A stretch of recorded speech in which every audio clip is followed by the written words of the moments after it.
Honestly, guys, I am tragic. Absolutely tragic. My camera setup is awful, but also yesterday, no, not yesterday, a couple of days ago, I'm wonky as well, as you can tell. I filmed a whole video in slow motion. No audio. Just me, like,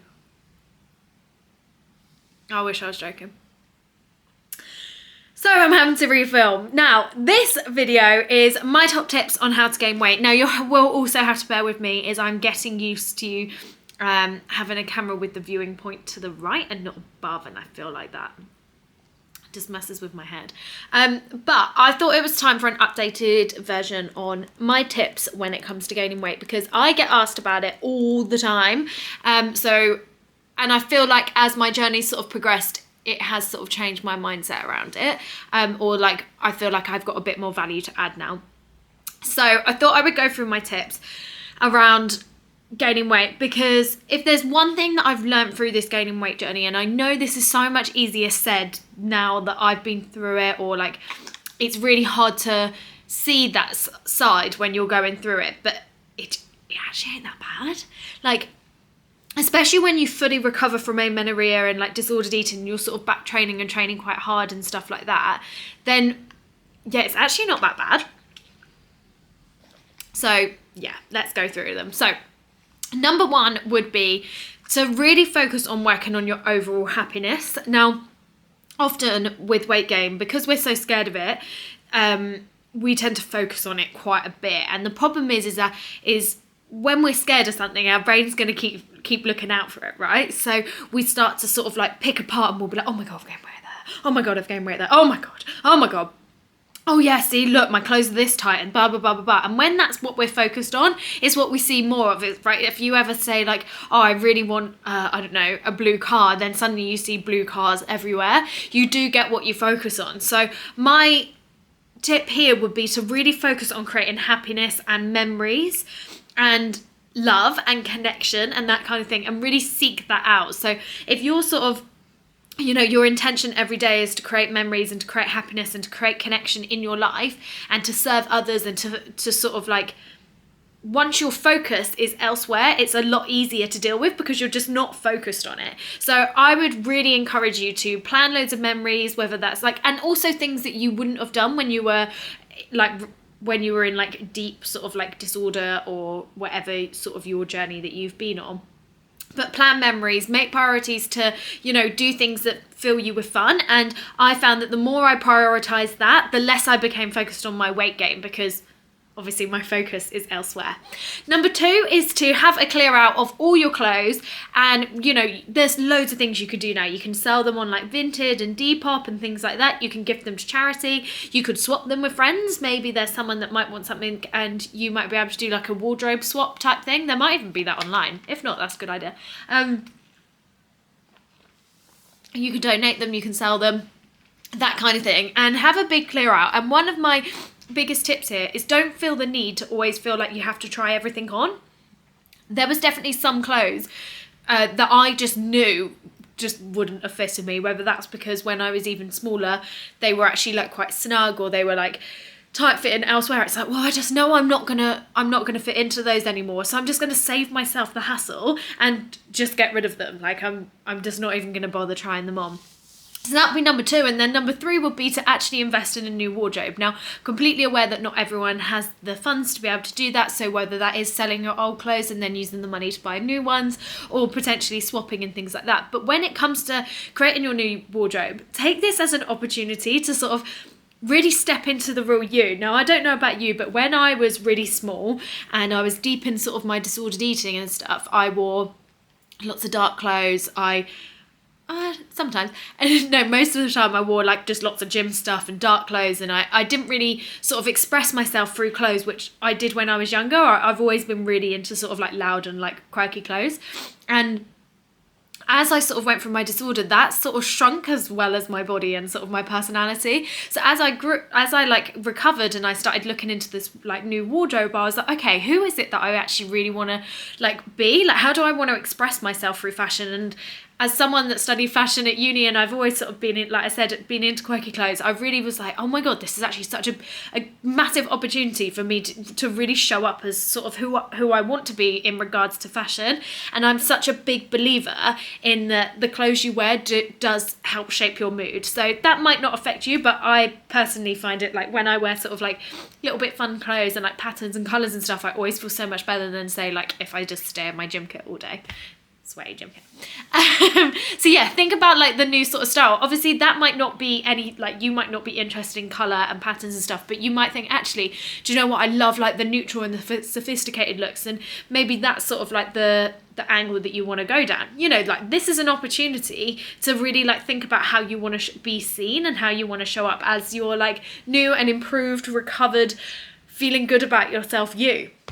I have made notes, hence why I keep looking there, and that is clearly very bad camera skills, but we'll go with it. 1, 2, 3. Number 4 then is know what you want and why you want it. Now I talk about this quite a bit, but your understanding about why you're wanting to gain weight and why you're wanting to recover, understanding the fact you want to recover, the fact you want to gain weight, the fact you want to have a healthy body, and then your why. Like, why is it? Do you want to have more energy? Do you want to reach your goals? Do you want to have freedom around food? Do you want to make memories? Do you want to just feel normal? Do you want to have babies? Like all of that sort of stuff will understanding what it is you want and then your why behind it. When you're having those really bad days, you can sit and be like, okay, remember why I'm doing this. And it's your why that's going to keep you going. Now, it is important to understand what it is you want and why you want it, but it's also really important that you are constantly trying to reinforce that within your mind. It's all well and good sitting down and working out what it is you want and why you want it, but unless you're constantly reminding yourself, it's really easy to slip back into sort of like self-sabotaging habits. So just constantly, every single day, reminding yourself why you're doing this journey and staying on it.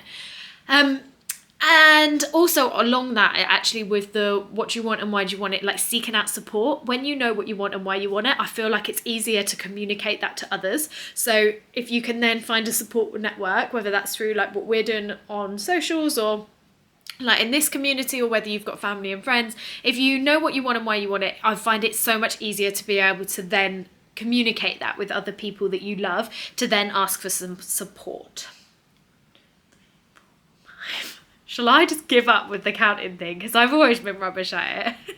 Next tip is remember that weight gain isn't always that bad. Now, I know, like I said earlier, it's so much easier said for me. Now I'm sort of over the other side of it, but it generally isn't. Like, I have a bum now. I feel like, and I laugh at myself, right, that I spent so many years in the gym trying to gain a bum, but I was obviously like really drastically under eating and doing loads of cardio and loads of HIIT and so scared to gain any weight. Yeah, I wanted a bum. Like, obviously if I want a big bum, I'm going to have to gain some weight anyway. So actually, the weight gain has helped that. Like, I generally feel a lot more fuller. I feel like I look healthier. I feel like I have so much more energy. I'm able to focus. I have less brain fog. All that kind of stuff generally really, really helps me. Is such a positive around weight, like gaining weight. And I just think that sometimes we can get so focused, and it sort of goes back to that first point of like focusing on it. Like, if we're always focused on the bad side of things or potential bad side of things, then obviously we're going to keep looking at that and sort of, okay, what if the weight gain isn't actually that bad? What if that actually it does provide me with freedom around food? What if, it does provide me with a bum? What if it does develop my relationships with my friendships so much more? And I just think it's about like reframing your mind of like, yeah, okay, you might feel uncomfortable every now and then, and you might have to work on sort of feeling a little bit more confident as your inner self, because at the end of the day, it's never about our body, which is actually one of my points.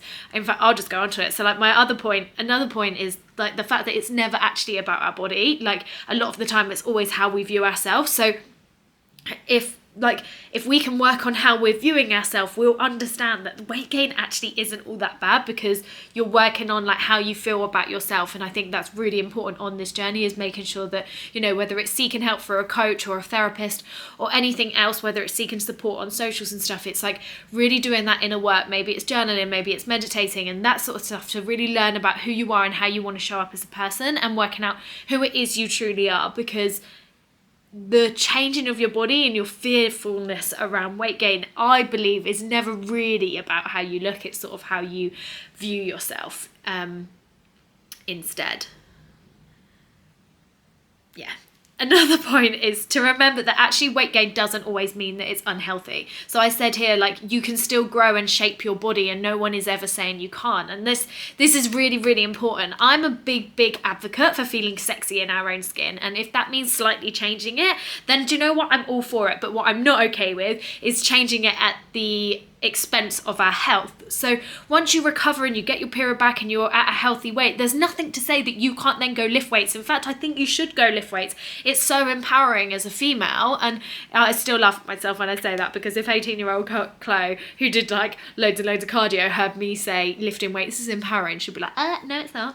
But it is so important to sort of like remember that gaining weight, as I said, isn't always that bad, but also it doesn't mean that you then have to completely sort of let yourself go. Like, you can still show up for yourself, you can still feel good, like for your clothes, for your hair, for your makeup, you can still express all of that, and you can still manipulate your body. I train people now that we're going through like a body recomp, which is like not focused around fat loss and it's not focused around fat gain, but it's actually focused on getting stronger and feeling better and within ourselves, which naturally in turn will change our bodies and make us feel better within ourselves. But it's got to come in par. We can't expect that happiness is going to come when we change our bodies. It's got to be like, happiness is an inside job, and we're working on ourselves and we're working how we're viewing ourselves, plus we're then doing the physical things, which is like nourishing our bodies, still making food memories and things like that, and training hard, and those then sort of marry up. And sort of remembering as well, like, abs, which is what the fitness industry always bloody bark on about, isn't happiness. Like, that's not, like, often that is at the expense of true genuine happiness, of like connection, memories, eating out with friends, cake and shit like that. Wow, I'm fully going for it today. I did have like about 150 raisins. I like just did that whole out earlier, and now I can feel like the sugar flowing around me. Another point would be that and tip to deal with weight gain is to still exercise mindfully. Now, if you're going through amenorrhea recovery, you will, and sort of like disordered eating and exercise recovery, you will still have to stay really mindful about how much you do. But going for a walk, yoga, stretching, a light sort of like movement that's like really restorative is still so beneficial for our health. And like, just because you're having to go through like weight gain doesn't mean you just have to sit on the sofa and never do anything, because in my eyes, I don't think that's beneficial to how we then view ourselves. And staying active in a mindful way that's benefiting our body and benefiting our recovery is going to help with our mental health. So yeah, exercise mindfully. Another one is, I sort of mentioned it, but like practicing journaling and meditation, and this will help you deal with those thoughts when you're going through a bad day. So if you're going through a bad day, get those thoughts out all on paper, and then you can sort of look at those and be like, okay, this is how I'm feeling, but how true are those feelings and how true are those thoughts, and what is the story I'm telling myself around that? And then sort of look at it, okay, how would I rather be feeling in this situation? I would rather be feeling energized, and I'd rather be feeling good about myself. And then you can sort of meditate and maybe visualize how you would rather be feeling. That's sort of like my favorite thing to do, and make that a daily practice as well if you can. And then finally is nourish your body and your soul. Now, when we go through weight gain, you don't have to go and eat Five Guys. Don't know why I've picked on Five Guys, but Five Guys for breakfast, lunch and dinner. I don't even know if they do a breakfast, do they? But anyway, you don't have to go do that. You don't have to spend your whole life just sitting on the sofa eating chocolate. Like, that doesn't have to be the case. But restoring health is always about marrying up the soul food and the body food, which is like making sure that you're having the stuff that makes you feel all like, oh my god, this is amazing, like your favorite cake and stuff like that, and breaking down all of those food rules and fear foods, and also making sure you're getting enough nutrients to help with your mental health, to help with feeling good about yourself, and as well as like feeling energized and stuff like that. And that's just as important. So while weight gain and health restore is really important, and, you know, making sure we are breaking down our food rules and our fear foods, it's also really important to nourish the body with foods that does make the body feel good, you know, like whole grains, vegetables, good protein sources, that sort of thing. And I think often we can sometimes get so scared around weight gain because we think that oh, that means I suddenly have to eat this and do nothing. And that's not necessarily the case. You can gain weight and still feel energized within the body as well. And it doesn't always have to be bad. And I've chatted, let's see how long 15 minutes I've been blabbering on, and I feel like I haven't even stopped to catch a breath. But yeah, there I would say my tips on sort of dealing with weight gain, and just remembering that, like, the stereotype that you have around, or the bias, or the thought process, or the story that you're telling yourself around what weight gain has to be like and has to feel like, might not necessarily be the case. And that's generally, I now know that I can eat all the foods that I want, but I know there's certain foods that will help optimize my body. That's my mum come back from food shopping. So like this video and subscribe to my channel, and I'll see you in my next one. That was